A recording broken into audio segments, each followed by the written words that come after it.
В эфире новости, в студии Кристина Якупова. Здравствуйте. Природный парк Ленские столбы вновь открыт для посещений.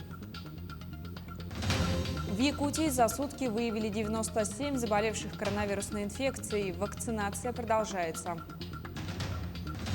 В Нерюнгри состоялись состязания по пожарно-спасательному спорту среди подразделений района. 4 районам Якутии, где бушуют лесные пожары рядом с населенными пунктами, дано поручение убрать сухостои и бесхозные сооружения, которые могут представлять опасность для распространения огня. Об этом сегодня сообщил первый зампред правительства Дмитрий Садовников во время брифинга по лесопожарной обстановке. Так, на сегодня, по данным регионального оперштаба, действуют 308 пожаров, тушатся 79. За прошедшие сутки было ликвидировано 18 пожаров, обнаружено 21. Всего в борьбе с огнем задействовано 2701 человек и 323 единицы спецтехники. Также на борьбу с лесными пожарами на территорию Якутии прибыли 810 огнеборцев из других регионов страны. Сложная лесопожарная обстановка сохраняется на территории Алданского, Верхневилюйского, Горного, Кобяйского, Мирнинского, Нерюнгринского, Алекминского, Аймиконского, Усть-Майского, Тампонского, Хангаласского и Сунтарского районов, где зарегистрировано 263 очага на общей площади с момента обнаружения свыше 1 миллиона гектар. На особом контроле находятся приближенные природные пожары у населенных пунктов Эльдикан, Балаганнах, Ударник, Светлый и Сельдюкар. За сутки проведена работа по прокладке и расширению минерализированных полос вдоль населенных пунктов Дерют, Дикимдя и Кюрелях, тушение отдельных очагов по периметру пожаров. Авиацией МЧС России произведено 85 сбросов и слито 205 тонн воды в Мирнинском районе. Следует отметить, что за сутки количество пожаров уменьшилось на 3 очага. Площадь природных пожаров увеличилась более чем на 40 тысяч гектар за счет прироста площадей на действующих пожарах, прохождения грозовых фронтов, а также в связи с сохранением 4-5 классов пожарной опасности на территории 12 районов. Сегодня аэромобильные группировки продолжат свою работу на территории Горного и Аймиконского районов. Авиация ведомства работает на территории Хангаласского и Мирнинского районов. Тем временем, в связи со стабильной пожароопасной обстановкой Национальный парк Ленские столбы открыли для посещения. Соответствующий приказ опубликовали на странице парка в Инстаграм. Возобновлен прием заявок на бронирование билетов и гостевых домов. При этом все еще находятся под запретом сплавы и выезды по реке Ботома. Также отмечается, что на территории Хангаласского района установился 2-й класс пожарной опасности.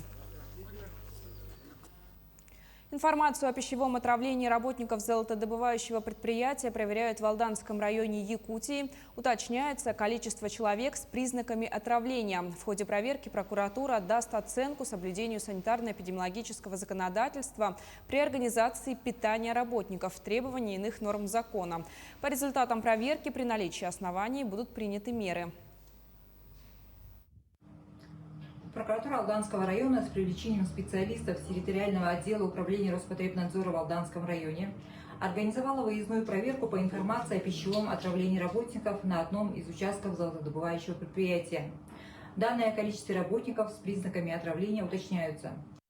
Перейдем к эпидобстановке в регионе. На территории республики за минувшие сутки выявили 97 новых случаев коронавирусной инфекции. Так, в Якутске обнаружили 52 заболевших, в Нерюнгринском районе 6. По 5 пациентов зарегистрировали в Мирнинском и Вилюйском районах, по 3 в Ленском, Амгинском и Жиганском, по 2 в Мигино-Кангаласском, Нюрбинском, Усть-Алданском, Хангаласском, Чурапчинском и Эвено-Бутантайском районах. Единичные случаи заболевания выявили в Алданском, Верхнеколымском, Верхоянском, Горном, Намском, Алекминском, Оленёкском и Сунтарском районах. Особая сложность создается въездом вахтовых и сезонных рабочих в Якутию. Республиканским оперштабом будет поручено Министерству промышленности и геологии об усилении контроля за въездом рабочей силы в строительную и добывающую отрасли. Сегодня решением оперативного штаба еще раз будет обращено внимание на усиление работы Министерства промышленности Республики по приезду непосредственно граждан, работающих как по линии непосредственно строительства наших объектов, так и на добычных предприятиях. Усиление контроля за прибытием вахтовых работников и сезонных работников, которые работают на территории республики. Тем временем более 182 тысяч человек прошли полный курс вакцинации от COVID-19. Первый компонент прививки получили 236 530 человек. Вакцинацию проводят в 45 медицинских организациях, в которых развернуто 273 пункта. Созданы 140 мобильных бригад и 20 мобильных пунктов. Количество медицинских работников составляет 985 человек. Для хранения вакцины в городских и районных медорганизациях республики подготовили 363 морозильных оборудования с температурным режимом не выше 18 градусов. Всего с начала пандемии в регион поступило более 270 тысяч доз вакцины. Министерство Минцифры и Минтруд начали новый механизм уведомления граждан о полагающихся им единовременных выплатах в размере 10 тысяч рублей на ребенка-школьника. Портал сам заполняет форму заявления, а затем отправляет пользователю приглашение зайти в личный кабинет, чтобы проверить корректность данных и отправить заявление в пенсионный фонд. Таким образом, портал сэкономит пользователям время и вовремя напомнит о получении положенных им выплат. Напомню, с 15 июля начнется прием заявлений на единовременную выплату в размере 10 тысяч рублей от семей с детьми школьного возраста от 6 до 18 лет, а также детьми старше 18 лет, имеющими ограничения по здоровью, которые продолжают учиться в школе. Выплата будет осуществляться с 16 августа. Начало июля – это окончание первого этапа проведения боевой подготовки личного состава в Нерюнгринском пожарно-спасательном гарнизоне. В рамках нее закрепляются теоретические и отрабатываются практические навыки пожарных. Для определения качества боевой подготовки были организованы состязания между пожарно-спасательными подразделениями. Подробнее в сюжете наших коллег. Внимание! Марш! 9 этапов состязаний. Подача лафетного ствола с попаданием в мишень, боевое развертывание с прокладкой рукавных линий, создание звеньев газодымозащитной службы, спасание пострадавшего с учебной башни, тушение горящей противни с помощью пены средней кратности. Водительский состав отрабатывает навыки маневрирования на пожарном автомобиле. Обобщим, оценим и введем в критерии общие оценки по итогам 2021 года, где будет определено лучшее подразделение Нерюнгринского пожарно-спасательного гарнизона по итогам 2021 года. Участники – 7 команд. Это все пожарно-спасательные части и подразделения района. В каждой команде по 5 человек. Георгий Кузин выбрал пожарное дело чуть больше года назад. И уже за это время убедился, что главное здесь – командная работа, где нет места грубым ошибкам. Друг другу доверяем, мы как семья одна большая, по-другому никак. Только доверие, только уверенность в своем близком.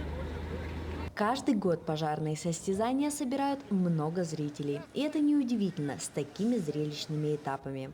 Жены с детьми приходят поболеть за своих героев. Гордился папой и хотел я стать тоже пожарным. В итоге наиболее успешно справилась с поставленной задачей команда первой пожарно-спасательной части по охране города Нерюнгри с результатом 12 минут 7 секунд 76 сотых. Екатерина Павлова, Захар Головин, Нерюнгри. Уважать, любить и ценить друг друга герои нашего следующего сюжета умеют. Супруги Касьяненко прожили вместе более полувека. В алмазную столицу прилетели после бракосочетания. В чем секрет семейного долголетия, узнавала Иванна Филиппова.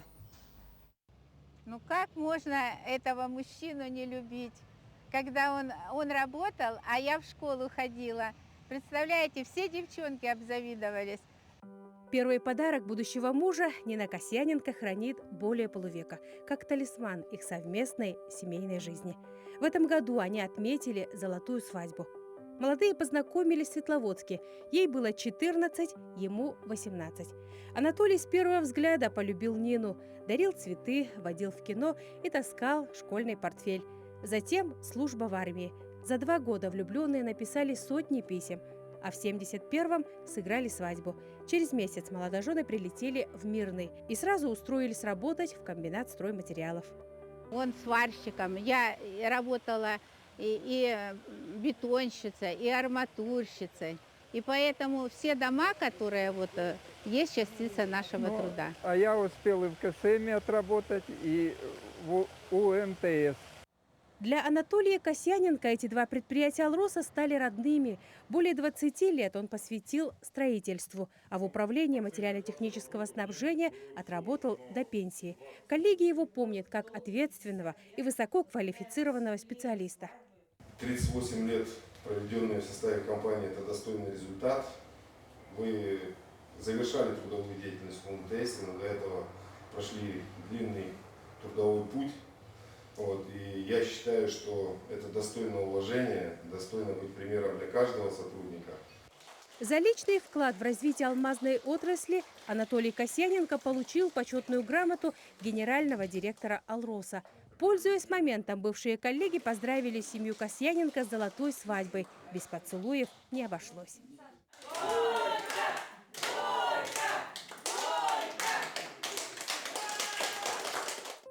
Нина и Анатолий Касьяненко считают себя счастливыми людьми. Вместе прожили 50 лет.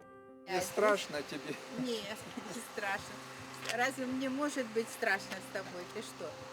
Вырастили двоих детей, стали бабушкой и дедушкой. Несмотря на преклонный возраст, остаются романтиками. Моему молодому человеку 72 года. И что вы думаете? Мне? Да. А я смотрю и думаю про кого-то. И что вы думаете? Один раз у нас очень красивый вид с окна, и он часто смотрит с окна. И я говорю, ну что ты там все время смотришь? А он говорит, а я смотрю на березку и смотрю, как она выросла. Вот это мы с тобой. Мне так было приятно. Я говорю, а почему? Он говорит, ну потому что смотри, вот ствол один, он сросся, и ствол действительно вот так в конце расходится, и говорит, там сколько листиков, как и наших лет, которые мы прожили вместе, и они друг друга обнимают. Это же счастье услышать в такие годы тоже такие слова от любимого человека. А секрет семейного долголетия прост, как оказалось. Супруги уверены, нужно уважать вторую половину, уметь прощать и уступать. Иванна Филиппова, Алексей Меркулин, Кирилл Шолохов, телеканал «Алмазный край». На этом выпуск подошел к концу. Мы следим за развитием событий.